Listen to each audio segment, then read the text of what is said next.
all been around education for far too long. When people ask you to do things, you do it. This is an enormously distinguished group of individuals from around the world who we're very pleased to host on our campus today. My name is Tom Cavan, and I'm Pro Vice Chancellor for Campus and Global Development here at the University of Melbourne, but much more importantly, I'm one of the investigators on the project that we are launching today here at this event, and I'm particularly proud to be part of that team. It's a distinguished team, it's a very broad team, and most importantly, it's doing something very important.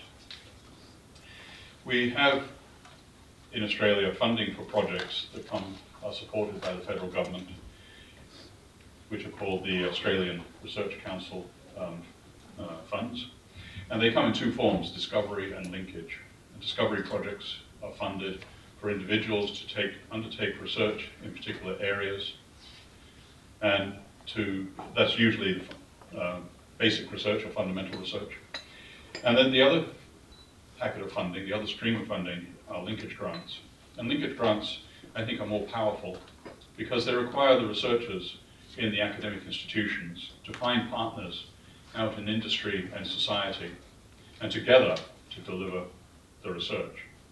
And that means that these teams, which are grounded both in academia and in practice, ensure that the outcomes of the projects have an impact and are readily digestible and implementable. And this is a linkage project.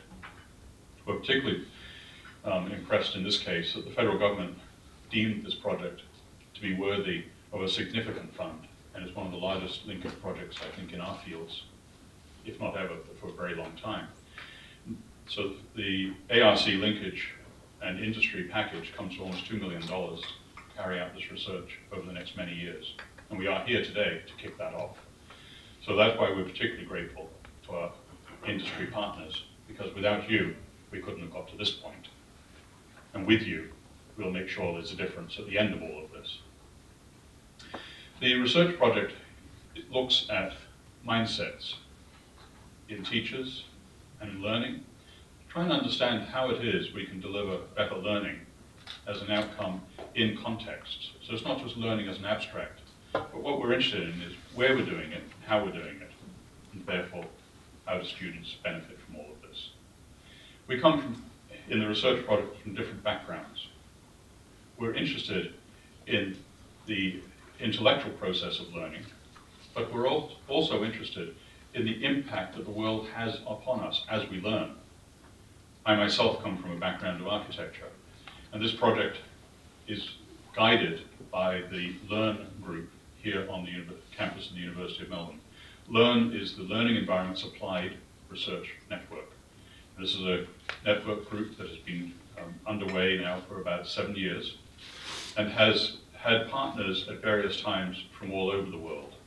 Recently, a book was published in Stockholm by the Karolinska Institute, which is a major medical institute and hospital. And they accredit LEARN as being one of the most profound influences on their development of new hospitals in Stockholm. So we have an impact in various parts of the world. And that's the importance of this research.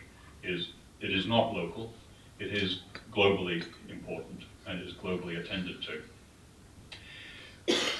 I'm going to ask Professor Darryl LeGroux, who's the Dean of Architecture, Building and Planning here at the University of Melbourne, and therefore Dean of the faculty in which LEARN is partially established, to welcome us to Melbourne.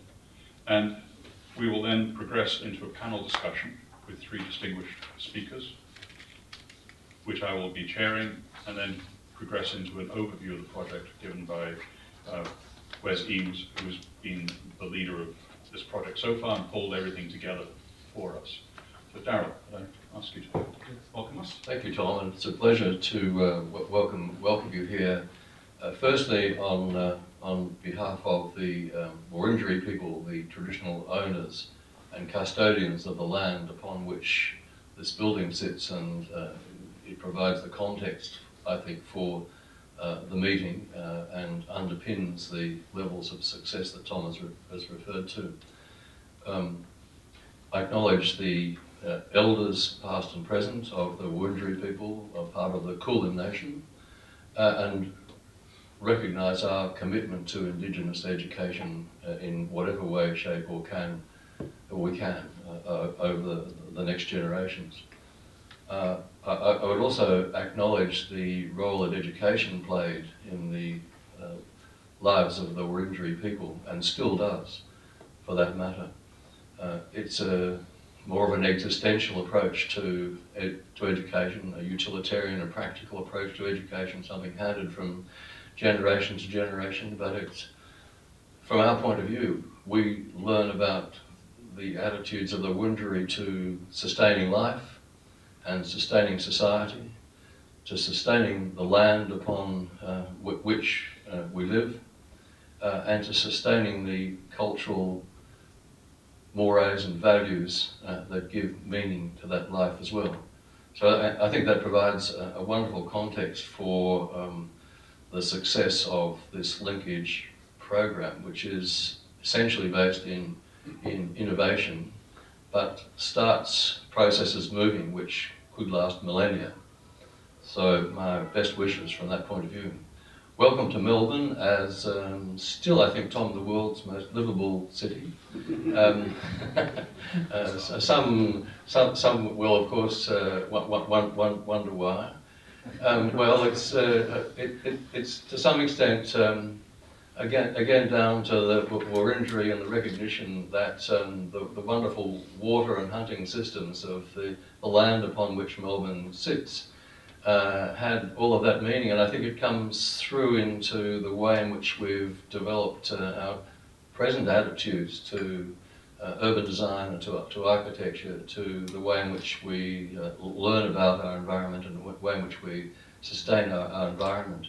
Melbourne, as I recall it, as a child, was a very boring white Anglo-Saxon, probably Protestant, but there were certainly some Roman Catholics around at the time, town. It had very boring food and was an interesting, intriguing society. I think that the Olympic Games in 1956 changed all of that. If you venture to a particular corner in Carlton, you'll see the Nino Borsari's store.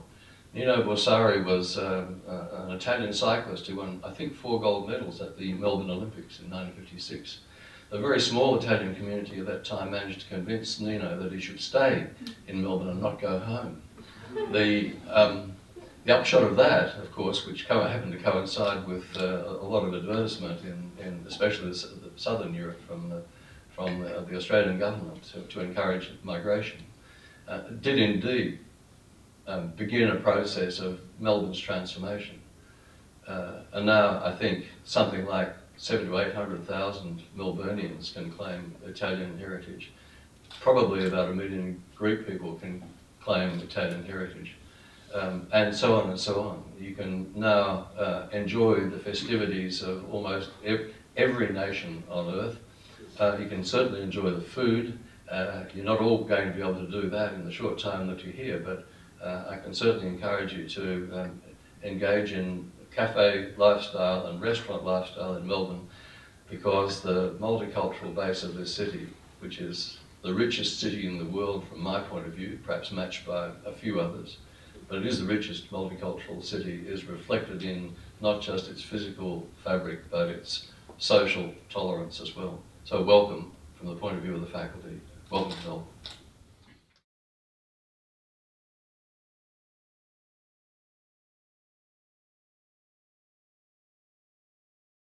Now, we will get going with our first session, which is the panel discussion. Could I ask Richard, John, and Julia to come? John has joined us from Harvard.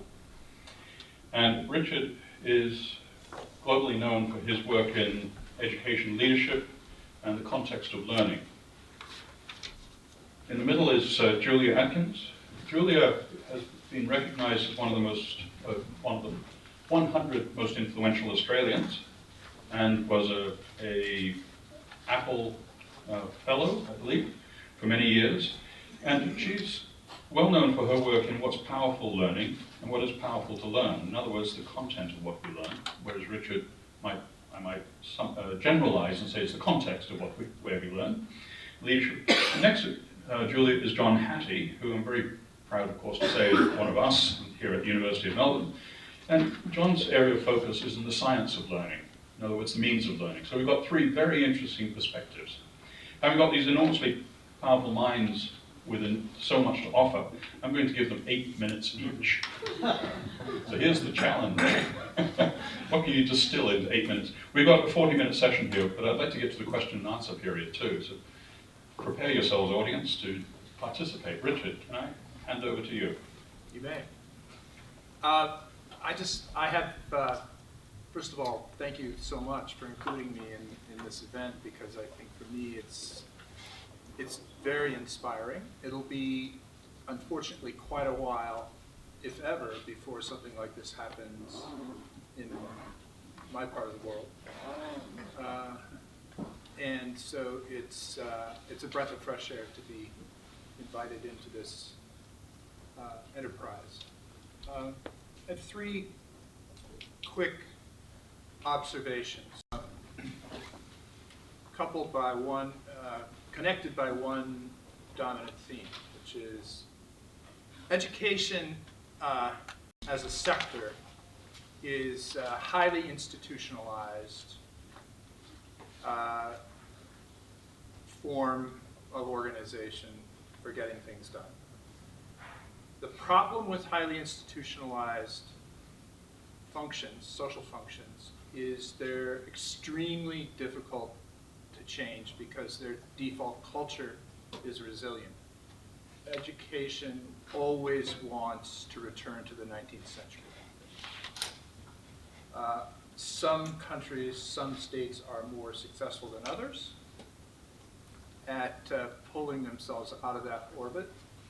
Australia in general, Victoria in particular, is, in my view, one of the most successful at trying to break the lock of rows, cells and bells, and everything flows through the teacher. But the people who've done that work here can testify to how difficult it is. 3 points. The enterprise that you're embarked on is not just an exercise in research, knowledge development. It is an exercise in culture building, rebuilding, transformation, and recruitment.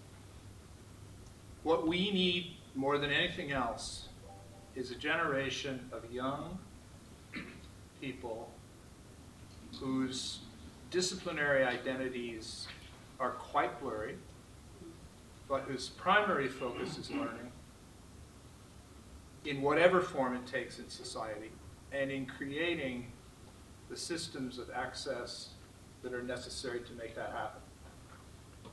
I'm skeptical about whether the schooling sector is going to be able to hold its own in the future of learning, because I think learning has broken out, and it's now out in society, and I see a future in which the share of learning is occupied by schooling is going to be rapidly declining, even though it may look like it's growing.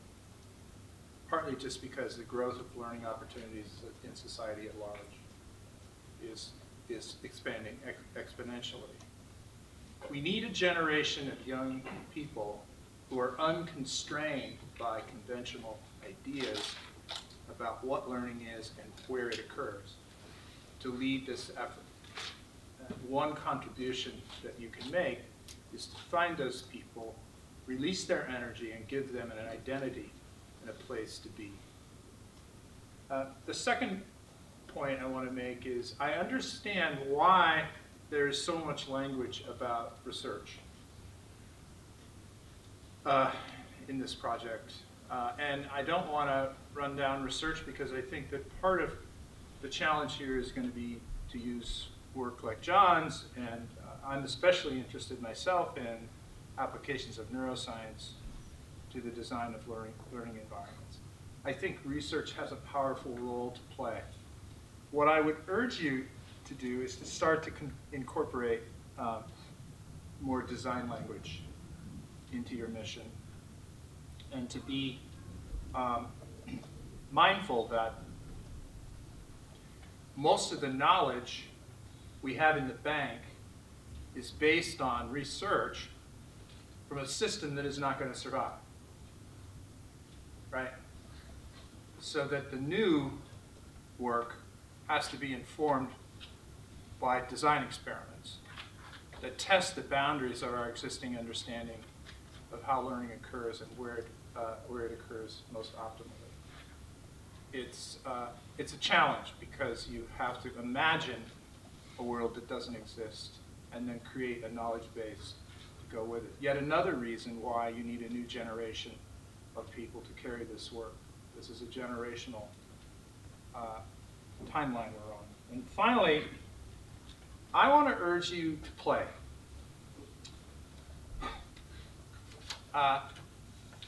One of my favorite examples of what the future will look like is a little organization halfway between Harvard and MIT called NewView, which is basically a design studio for kids that has turned into a school. It's just become school for a rather large population. It's totally run by architects. And the learning model is design studio practice.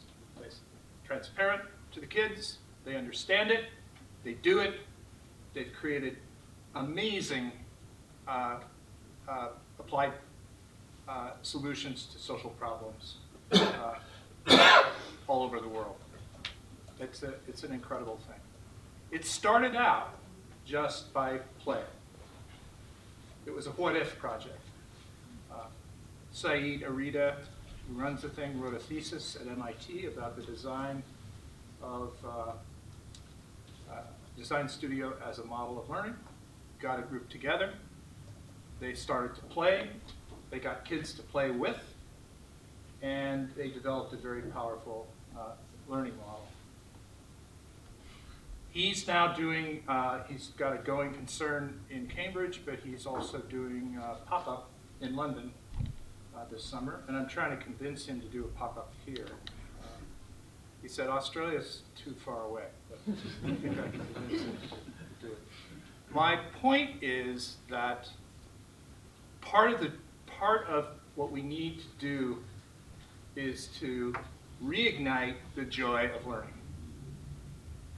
How you do that is to introduce people to the idea that play is a vital part of design and a vital part of learning. And there's a tendency to become way too serious about this work, and some of our most powerful ideas come from play. Thank you, Richard. Julia, would I hand over to you? Well, firstly, I'd like to just say a little bit about the nature of my research in contrast to the two sitting either side of me. I put it under the label of phronesis, which is really about developing my ability and those I work with to act wisely in the context they're in. So it's a different form of research than the academic research that John or Richard have been involved in. But it's 30 years of working with schools in attempting to help them act wisely in their context and working alongside them to do that. And it's been driven by learning, not by teaching. And so it's really been, the underpinning thing is how do we, as Stonefields would say, cause learning, or I would say ensure learning, rather than cause it. I don't think you can cause it, but I would like to, as a teacher, to ensure it. And that's really the sort of, I guess, the underpinning parts of my work.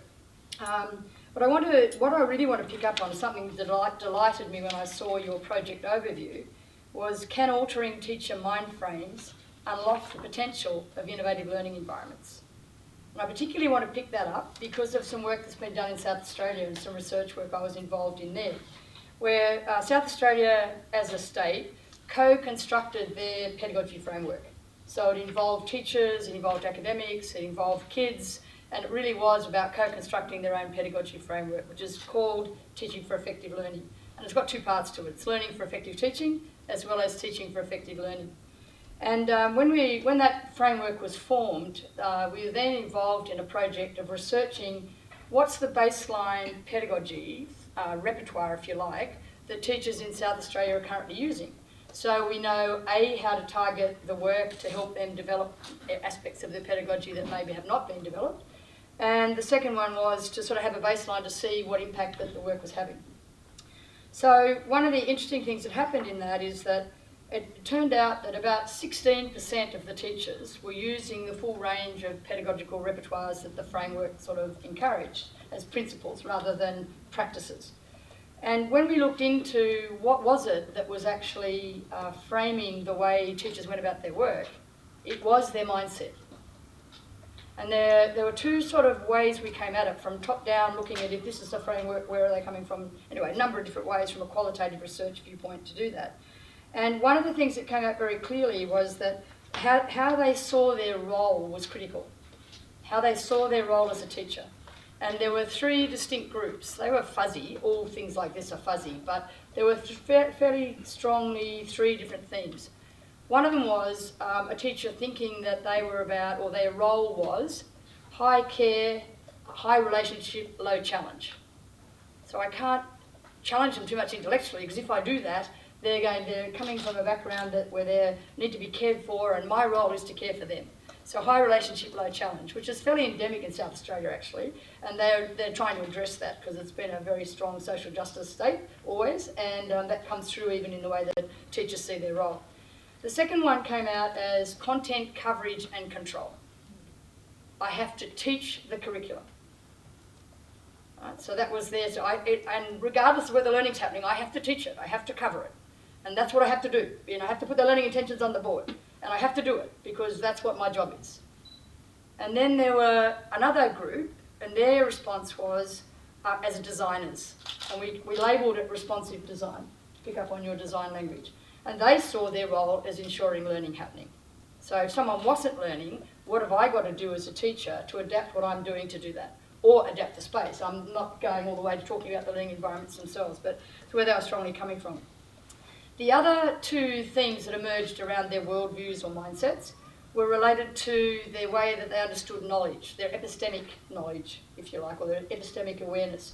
So if they saw learning as something that's an accretion model, that you're accumulative, you do this and then you do that, and you do linear and then you add that one and then you add that one, if they viewed learning that way, they were very high on having to be sequenced, and it's got to go to the plan that I've set out, and very controlled and structured. So if a kid suddenly, as I saw in one school once, arrived with a tortoise, and they were so excited about this tortoise that they'd found in the backyard, and a teacher says, sorry, it's literacy block. We can't look at the tortoise. And so the responsive design teacher obviously would have picked up on that teaching moment and done wonderful things in literacy with it. But the other was, this is I have to do this because this is the plan and I've got to act along the plan. And so they're thinking that that's how learning happened.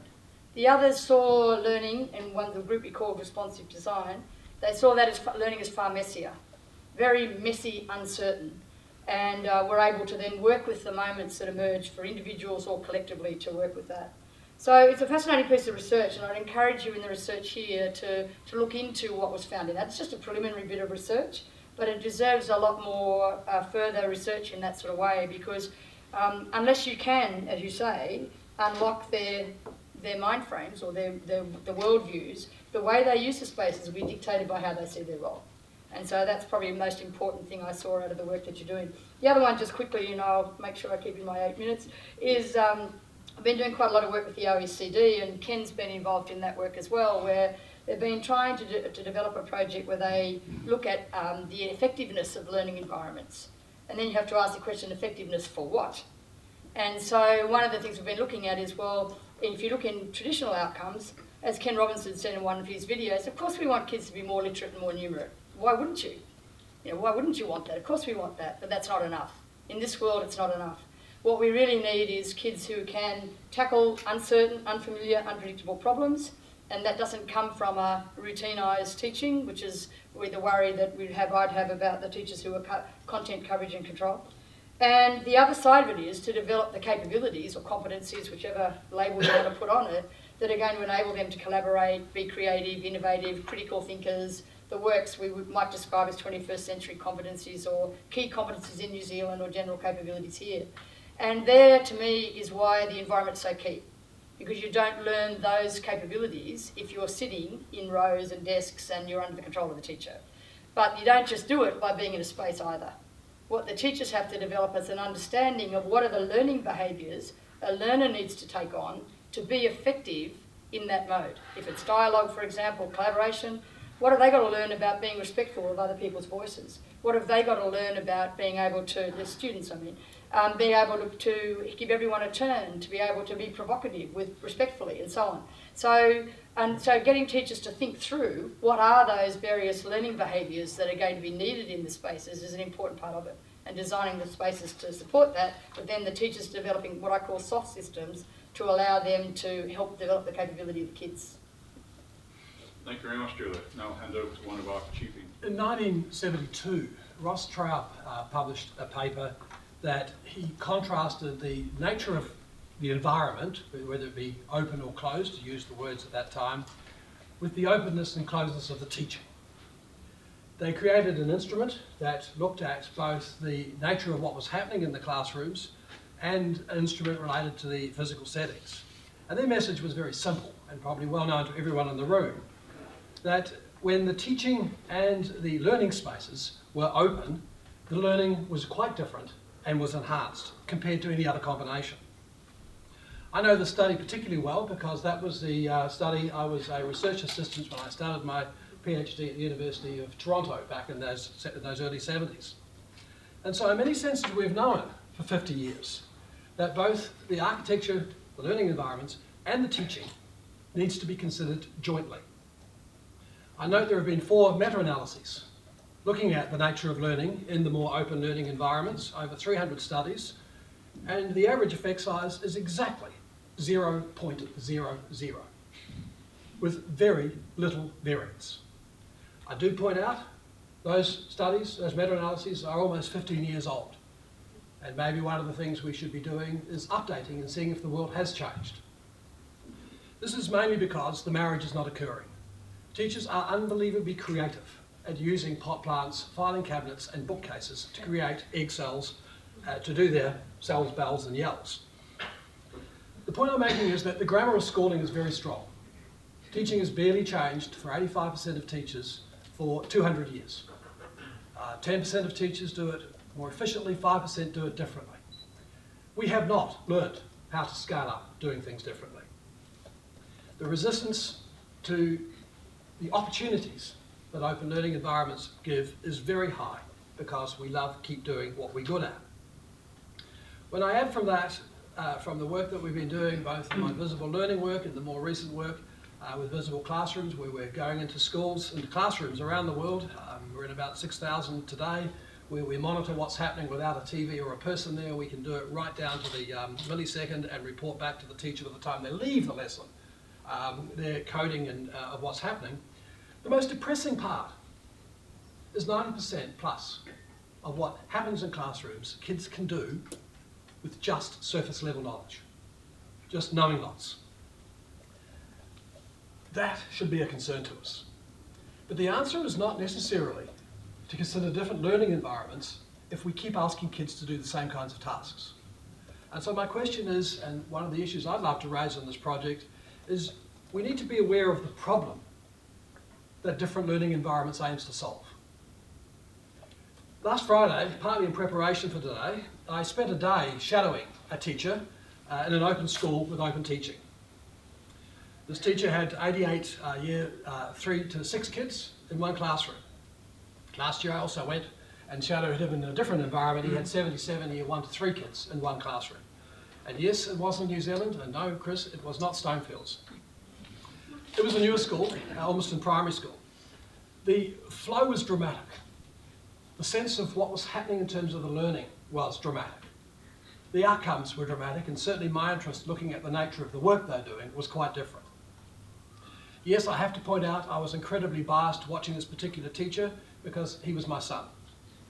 He'd been teaching 5 years in a traditional classroom, and he said, I don't want to keep getting better at being a teacher. And so he decided to go to Almost Primary, which is a brand new school, opened on the first day of the school year, they got the keys. And he said, I want to not be a better teacher, I want to be a different teacher. And so I was really impressed as a father he would do that. Because the point I'm making is he wanted to be part of the 21st century. And the concern is, whilst we preach the 21st century skills, we still think, in general, we can do it using 19th century teaching. So my point is that this project can turn the world, not only in solving how to marry the kind of different ways of teaching Julia was speaking around with the kind of learning environments, but also solving the problem of scaling up. I find it intriguing, and in fact what keeps me going in this business is that we hardly have a literature. In fact, there's only 4 articles I've ever found, one from my colleague at the table here, I think in the history of education that's talked about how you scale up good ideas. We have so many people who have great ideas and think it's about the person. They do it, we give principals, schools, and say it's your school. And it's interesting watching the Canberra school on television at the moment. All the credit goes to that principal for turning that school around. Not once is the system mentioned. Not once is the notion of scaling up. Not once is it mentioned that when he goes, the world will change in that school. We don't have a literature. So the question I'm asking you too is, how can we scale up the kind of marriage between learning environments and open teaching? Otherwise, this project will remain part of that 5 or 10%. And so how do we do that? How do we come up with a criterion of what learning is that we want in these schools, in our schools, and how that relates to the opportunities that different environments give? How can we create a toolkit that gives every principal an opportunity to do it reasonably efficiently and with a certain amount of speed? We cannot leave it for every new principal to discover what you have to do when there aren't no walls within the school anymore, which is our current model of how we build our buildings. We have to seriously be concerned about the values of our parents. I noticed when Stonefields was first opened, in its first year it had 40-odd kids. The parents ran a mile. They wanted straight rows, they wanted discipline, they wanted uniforms, they wanted small class sizes, they wanted all the things that are inversely related to the effectiveness of what happens in our classrooms.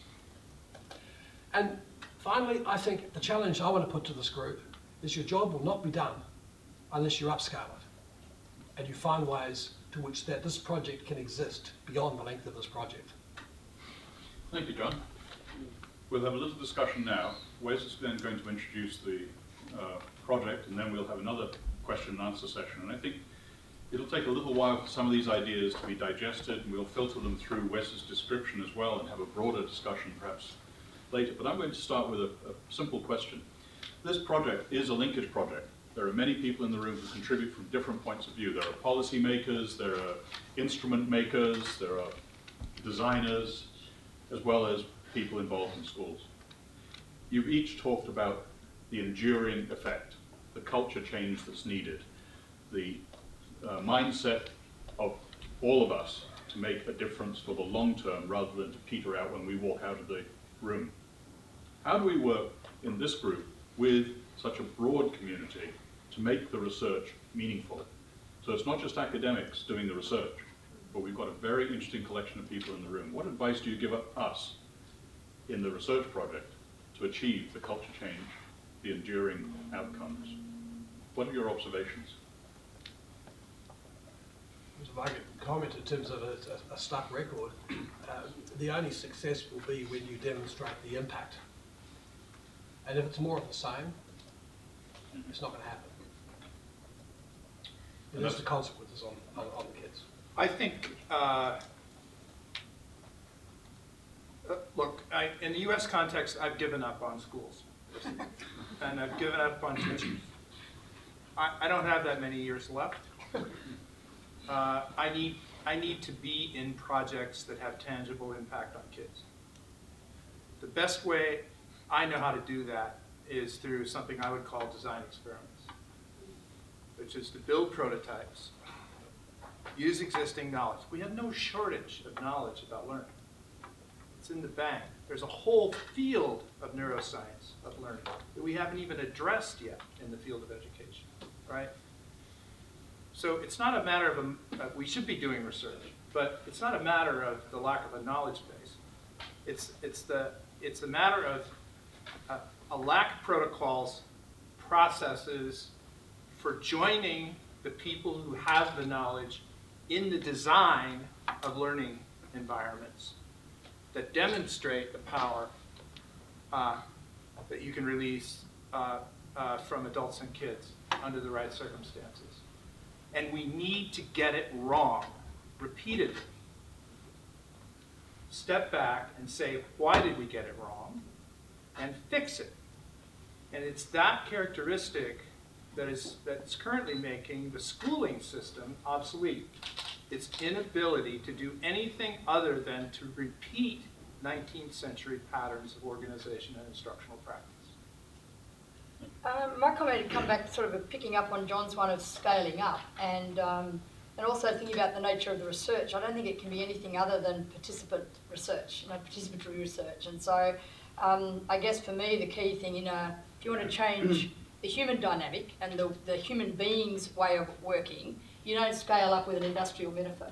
You have to do it on what makes a difference for humans, and that to me is very much about their deep thought about their work and designing quite deliberately. I mean, yes, maybe at times playing, but also being able to step back quite deliberately and think about, well, what was it that we, the kids and I, were trying to get to, and how effective was that in getting to that nature of that learning we value, and therefore what am I continuing to refine? But I'd say everybody in it, if we had everybody operating in that way, you'd scale it up quickly. The trouble is with all the pressures that come on the outside sometimes, like how you're performing in standardised tests, for example, that is actually counter to encouraging people to play and to design and to get engaged in. But you can't just take that away, the sort of how you're going on standardised tests, without replacing it with some very thoughtful work. Absolutely. And that's the bit that I would like to try and sort of encourage the project to take on, participatory research. Can I be partly provocative to what Julia said here? I think it's the opposite, Julia. Standardised tests are not going to go away. The interesting thing, and I think this is the opportunity I want to give in the room here, for the last 20 years Australia is one of the 2 countries in the Western world that has systematically gone backwards every time that PISA has been administered. We have 1 in 5 kids not finishing secondary schools, which should be an embarrassment, and it's getting worse. Our variance between schools has almost doubled in the last 10 years. We are absolutely going in the wrong direction if we keep doing what we're doing. What an opportunity for this group. Come join us in the mediocre. We're already there. We were in the top 5 when it started in 2000. Yeah, Still have a ways to go. Come toward us. You actually have to be careful, because if you look at where Finland, Australia, the top 10 countries in achievement in science in 2012 on PISA, are in the lowest 13 for interest. That's what we've got to change. I want that as well. No, my point wasn't that. That's unfair. My point was I still value literacy, numeracy, and science and writing. I don't know many parents who don't. You can do it in different ways. We can't keep doing it in the same way. My point is, what an opportunity. When you can show that, you will get scaling up. Maybe for all the wrong reasons, but we can't ignore it. Your turn. Well, my argument is you can get both. It's not either or. Oh, great. And I like Robinson says, as far as I'm concerned, basic conceptual understanding in science. I'm a scientist by background, so to have a basic or a deep conceptual understanding of the big concepts in science and the processes of science, the essence of science, is absolutely key. But I'm going to make sure I get that, and I would argue that standardised test results will follow, not that they come first. And that if I get learning right, the rest follows. And I think if you look at Stonefields, that's what they're showing. And it's what other schools are showing that are actually engaged in worrying about the learning and ensuring kids are learning, and really not just engaged, like fun engaged, but their deep learning is going on, that the other results follow. The challenge is that most teachers feel too scared to experiment and explore what that would take to do that, because they feel, if I don't get the results, I'm going to be pulled before the principal because I'm not in the top whatever. And so that's the dynamic. That's why I'm really against putting the emphasis on standardised tests first. I'd say, yes, we worry about it, but we worry about it in relation to making sure deep learning happens first. And then we worry about making sure that the achievement's happening. I have a slightly different view, which is, why do we treat the assessment systems as constants while we're trying to transform the pedagogy?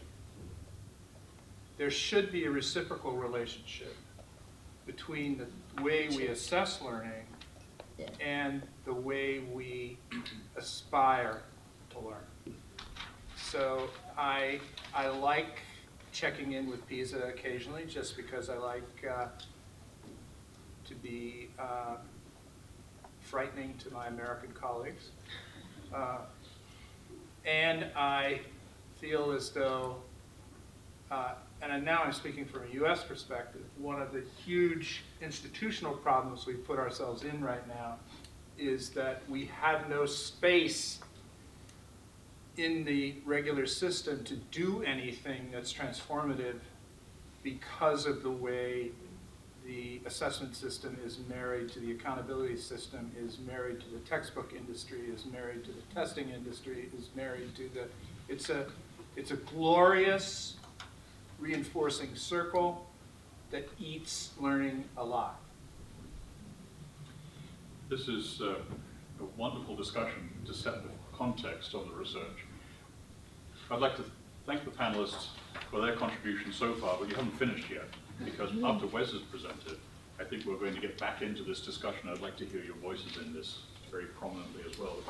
Hold your questions. At what point did our three colleagues have some sort of consensus agreement? This table. They need to be changed. Needs to be changed? Yeah. Nice and concise. Change is difficult. Needs to be changed. Change is difficult. Our group down the back there.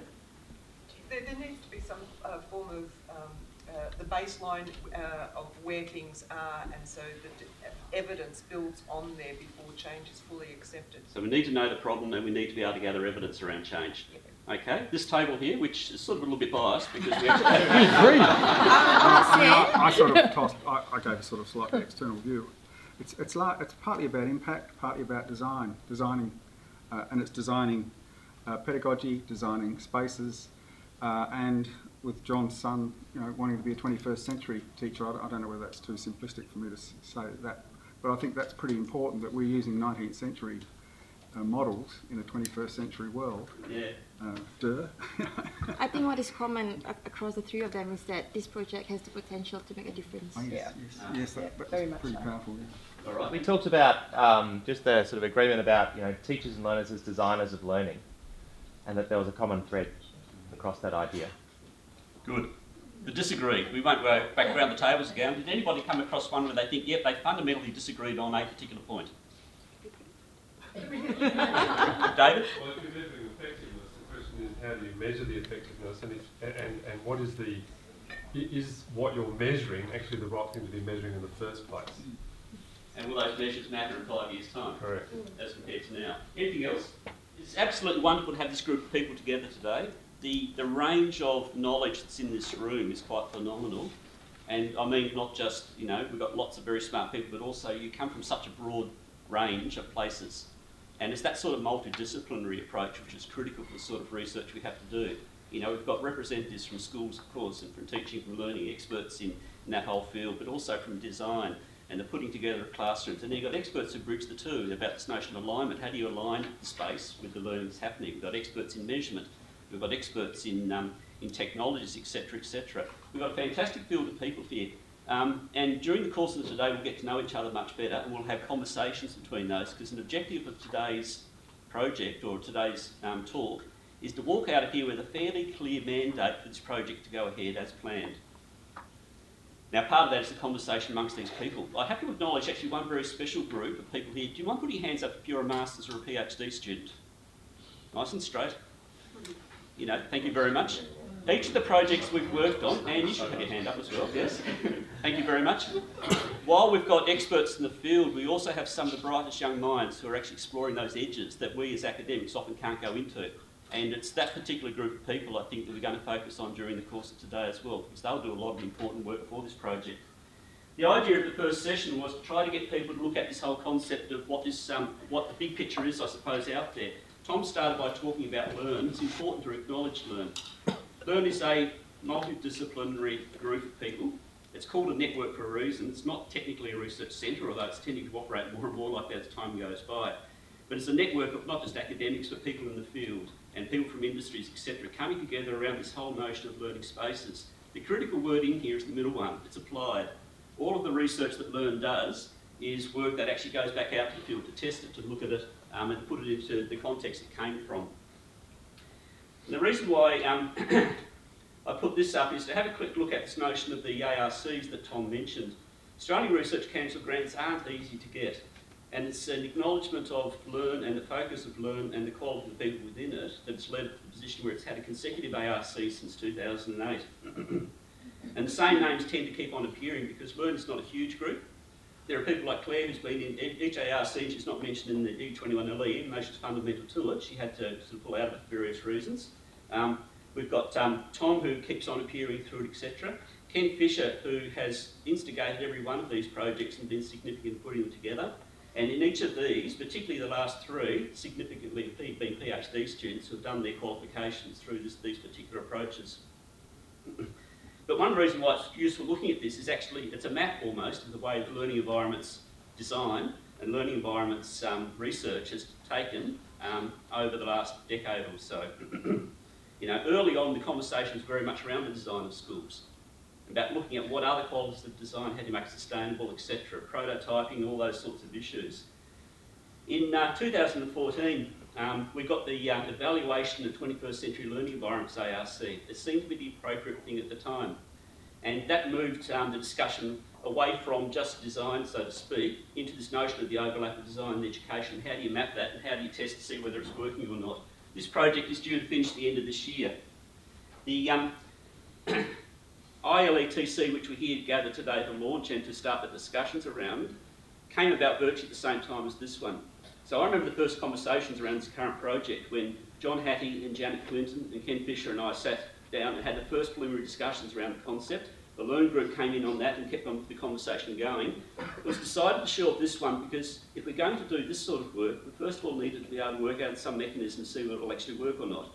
And so this concept of actually putting together some evaluation techniques we could use in that alignment of space and pedagogy had to be put in place before this one came about. So this one was shelved, this one went ahead, luckily we got it, and we've run it and it's about to finish. And the timing is absolutely superb. Like I say, we planned it, but RC is an unknown device. This is the way it worked out, it's been perfect. We've been talking about change. And the whole concept around this project is about change. So I want to spend about 10 or 15 minutes putting what, I suppose, I'm hoping anyway, what the panel started discussing in the big sense into a more focused area, which is the research we're going to do within this particular project. I had this made up. It sort of comes from a discussion we've had in the Learn offices and in the corridors and those places where you often have some really important research conversations around this whole concept of the way that change has happened over time. And I've particularly enjoyed this sort of little exercise, and it is totally unscientific, it's illustrative only, but it's there to start to make a point around this whole concept of actually we are changing as time goes by, and perhaps I'm going to differ a little bit from the panel, or some comments on the panel around this as well.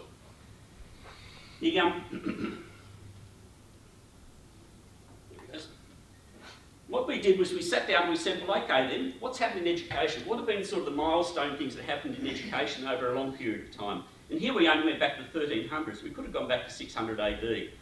Those concepts where you had the monasteries, then you had the priests who taught within the monasteries, and they only taught Latin, and clearly, around religious sort of issues, etc. And over a period of time that evolved. You moved into monastic schools.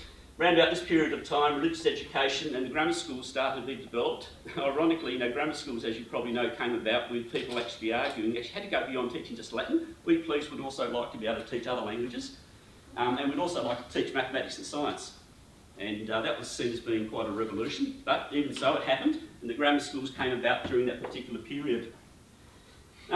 You have a whole bunch of theories that actually occurred through that have driven this change.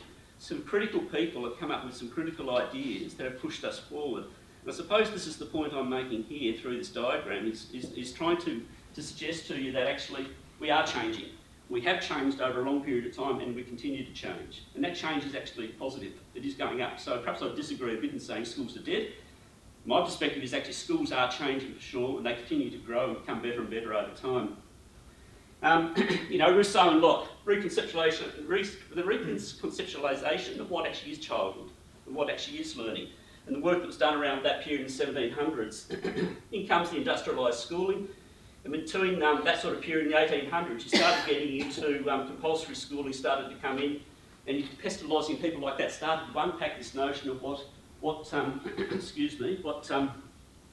what the relationship was between the actual child and the learning within the educational system.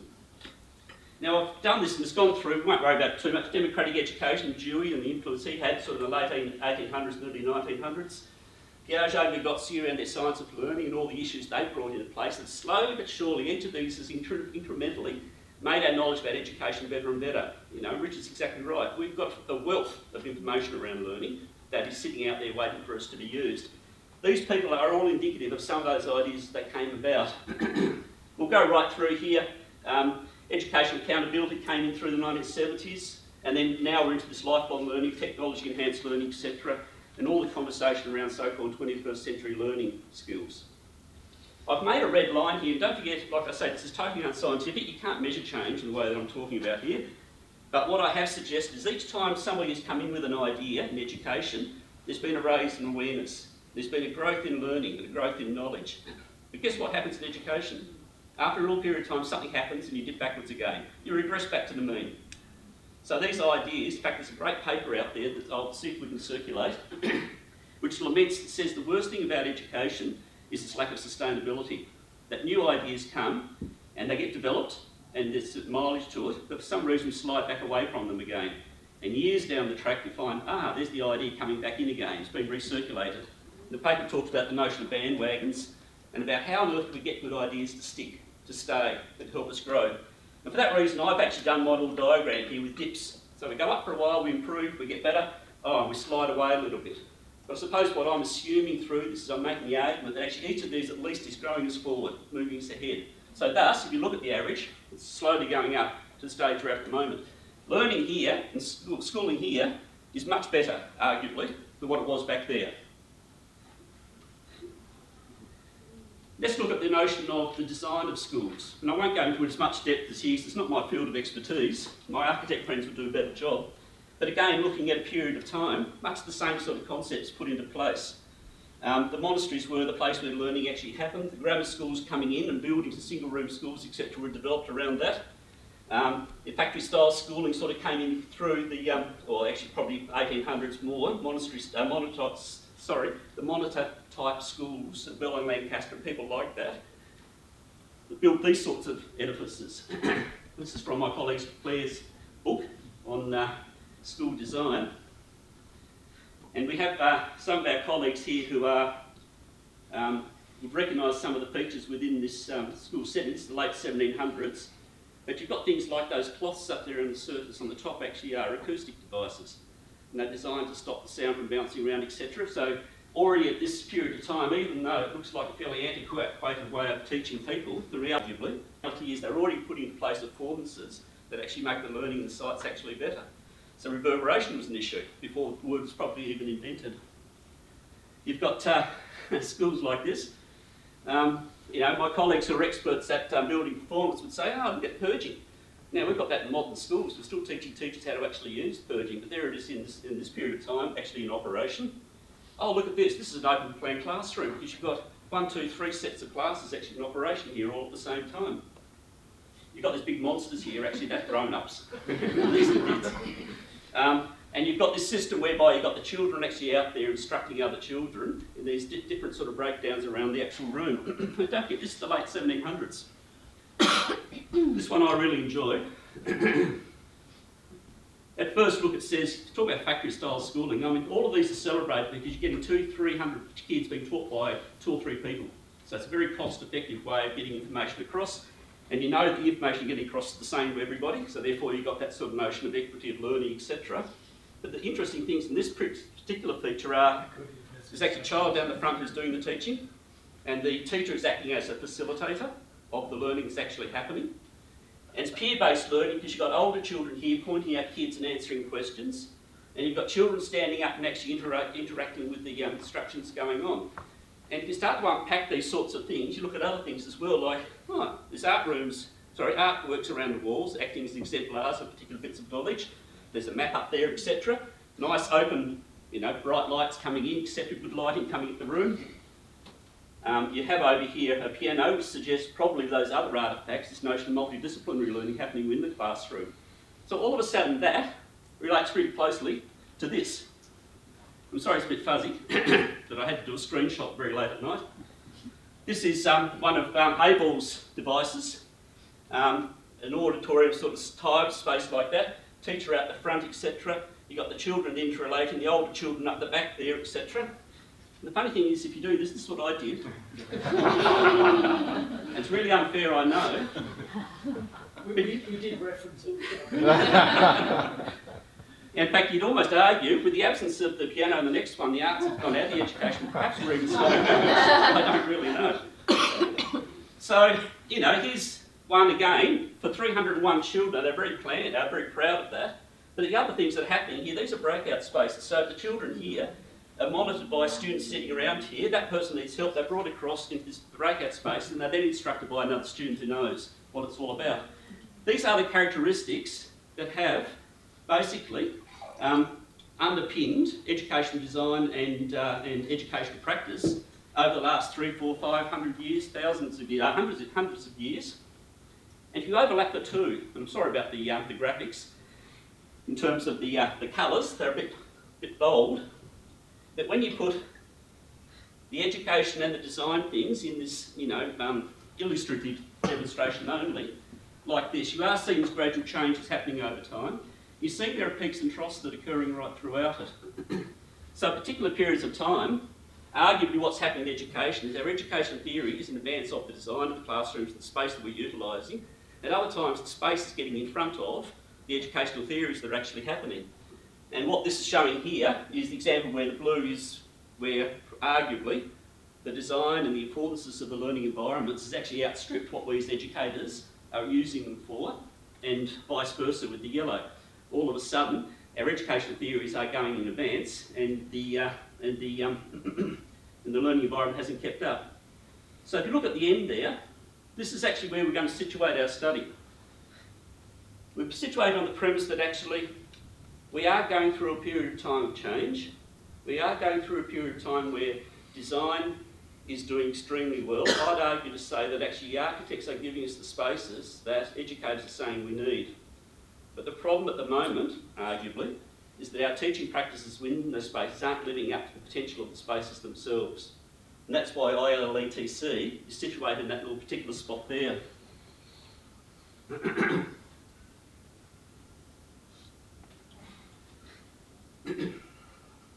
I'd also, I suppose, throw out there this concept that actually, what is the nature of that interaction between the two and how should we be addressing it? Action research was a style of research that was developed through education. It's been used extensively. It seems to suit the sort of work we do as teachers. And you'd all know this particular thing. You start with a plan, you put it into place, you reflect on what happens, you monitor it, you reflect, you evaluate, you bring it back and you redesign it, put it back into place and continue that cycle. And the argument is over a period of time what happens is you slowly but surely refine and you get to a situation where it's very particular, very exact. Julie would talk about this in terms of the participatory type research. You know, there's a model that is really endemic to that within schools, etc. And I'd say rather than this illustrating the incoherence between two factors like design and education, I'm saying it's actually part of this process. If you take the action research cycle and lie it down on its side, it explains those peaks and troughs that happen over a long period of time.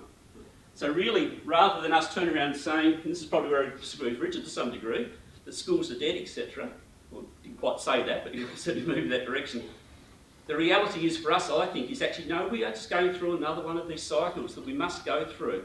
The difference being, of course, that we must get the evidence to make sure that as we keep developing it, we're building on what happened before, rather than reinventing what came in the past. So, the project that we are going to undertake has got this as its central premise. And the conceptual model we're working to is there are really three components that we have to try to address. One is that notion of the learning environment and the design and the infrastructure that's provided to us. The second, of course, is the teaching practice that happened in that space, because this project unarguably focuses on teaching and teaching practice. There's a reason for that, which perhaps we'll talk about a bit later when we talk about the research design. The third one, of course, is that notion of the deep learning, that the purpose for doing all of this is to get teachers in sync with the learning environment in order to be able to improve that quality of deep learning that actually is happening within the structure. You can see from this actually that it's the way we've measured out here and the way the CIs start fitting in. That's available in another document you've been sent. So I suppose that's the overall structure and the positioning of how our conversations have gone in terms of placing ILETC within the construct, perhaps, of that notion of change. The change is happening and we have to be part of it. And also within the notion of as the panel earlier on was speaking about, these are the big pictures in education as well. So perhaps, Tom, you were suggesting we might bring our panellists back into the conversation. You probably don't need to get up, but certainly you're there to us to start having a conversation around this whole concept, the conceptual sort of structure, I suppose, of ILETC. Do people have any comments on what you just heard?